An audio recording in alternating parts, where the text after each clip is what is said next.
Welcome to Coffee with Janis and Karen. Oh, and we're going to pick a promise. Yeah. We're going to steal a promise. Okay. God is able to make all grace abound toward you. 2 Corinthians 9:8. Just look it up. Yeah. Okay, 2 Corinthians 9, verse 8. Or, well, I'll start a little ahead. But this I say, he which soweth sparingly shall reap also sparingly, and he which soweth bountifully shall reap also bountifully. Every man according as he purposeth in his heart, so let him give, not grudgingly or of necessity, for God loveth the cheerful giver. And God is able to make all grace abound toward you, that ye also, having all sufficiency in all things, may abound to every good work. Okay, so this is God, the chapter on God loves a cheerful giver. Yeah. Okay. Okay. Yeah, so giving. Mm-hmm. There's the verse in, I think it's Malachi, that talks about prove me. Uh-huh. God says, prove me in this. Mm-hmm. And see, if you do this, see if I'm not going to bless you. And that was tithing. Uh-huh. Now, tithing, very Old Testament, it was the way the tabernacle went. But you know what? You can still give 10% of your income and prove God. Right. On that.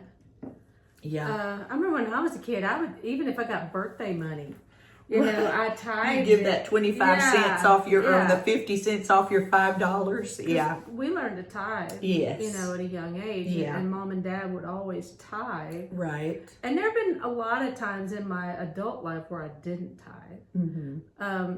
But more recently, in the last, I don't know, year or so, I've really decided to, well, I had a place to do it. Uh-huh. Because sometimes you feel like, I don't really have a place that I feel like that money should go. But I mean, the Lord didn't make that as a qualification, you know? Right. But anyway, so it's a prove me and see if I won't.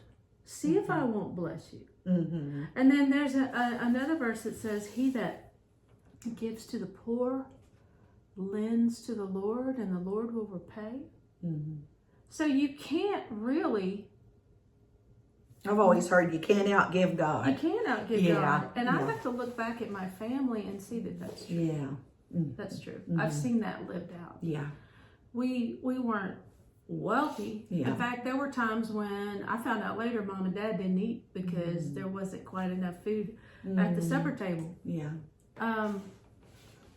I didn't know that as a kid. I just knew we didn't have very many clothes, and they didn't tell us. Yeah. But because of their faithfulness, there was always enough. And there was always, I mean, that's like Corrie ten Boom when she was in the concentration camp. Yeah.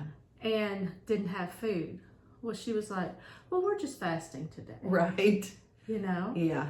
And so if you turn that into, I just don't know if I could have been, I know who I am, and I know how I don't know if I could have, like, they even looked at the lice as a blessing. Kept the guards away. Yes. Yeah. So. There is no pit so deep that he is not deeper still. Yeah. That's what she said. Yeah. I'm so amazed by her testimony. But other people can look at your life and think, I don't see how you did that. Mm-hmm. Maybe we're not in a concentration camp, but we haven't had to have the grace to be in a concentration camp. Right. But the Lord can make us to abound. Yes. In all the things we need. What are we talking about? God is able to make all grace abound toward you. That's what we're talking about. Yeah. How about that? Mm-hmm. Yeah. And so whether it's in giving our money or if it's in giving, if something has happened to you and it's been unjust and unfair, then you can say, Lord, I give that as a sacrifice to you. I'm going to just let you, I'm going to worship you, Yeah. and I'm going to let you handle it, and I'm not going to hold any ill feelings, and I forgive. We need to learn how important that is. I forgive. Yeah. And I'm just going to give that as a sacrifice. Yeah. See, we don't do the offerings of the flour and the oil and the animals. We are a living sacrifice. And so if we look at the things that happen in our lives that are negative, and we say, well, Lord, this is my sacrifice to you. And so then he will take that. He will take that seriously. Yeah. And it's a sweet smelling savor to him. And he makes all grace abound toward us regardless of what happened. Yeah. So. All right. So I'm going to take a little spin here. Okay. On, I've thought lately, recently the Lord has had to correct me. And, because you're a child of his. Yeah, because I'm a child of his. And it was very painful. Oh. And, on the other, so I had to humble myself and apologize for a situation. And,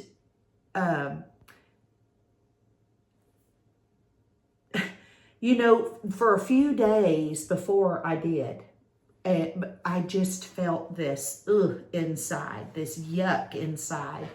And, it's not necessarily always that what we say or do is maybe wrong, but it could be how we say and do.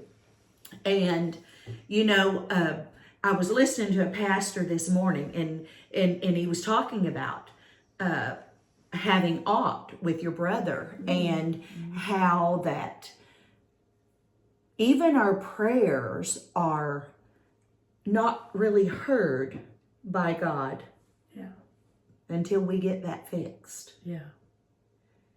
And, I was thinking of that situation that the Lord had corrected me on, because I felt this distance there between me and God. Yeah. Just a little strain there when I had that issue. And after I humbled myself and apologized, that just, yeah. And, it's a good feeling to be loved so much by God. Even though it hurts in the lesson and in the correction, to know that he loves us so much. He's trying to make us better. Yeah. And when we desire to be close to God and live a life pleasing to him, he exposes things in our lives. I've honestly prayed that even in the church, because we are the church, that darkness would be exposed, not just for exposure, but so that it could be brought to light, so it could be corrected, so it could be fixed. And then I've said, and even in my life, expose the darkness. There's things in our lives, even as Christians, that, we might be weak in that area, or we might have a fault there. And if we're striving to be more like Christ, then we want those things to be exposed. Yeah. And so he kind of shone a light on that within me. Yeah, you've got that. But that's grace. Yes, That's grace and mercy, because, once there's an issue or a sin, whatever you want to call it, once God shines the light on it, it's time for you to correct that and turn from that, we'll say that sinner's prayer, Lord, forgive me of my sins, and, make me a new creation and all that. But then there's a change that has to happen. We have to turn from those things that are keeping us away and Yeah. distant from Christ. Yes. So Yes. anyway, that was a little side note, but Yes, that was good. mm, That was good. mm, It does hurt to be corrected. mm, But the consolation is, well, he treats you like a daughter. yeah. Well, it says he loves those he corrects. Yeah. So even in that, that pain within my own heart, that was him loving me. Yeah. Yeah. Yeah. So Sometimes, sometimes it's not pleasant though. no, Yeah. no. But you know that you are a daughter of the Yes, Most High yeah. when that happens. Yeah. Not that you didn't know that, but that's a real indicator. Yeah. Yeah. Yeah. That's cool. Well, this has been Coffee with Janis and Yeah. Karen.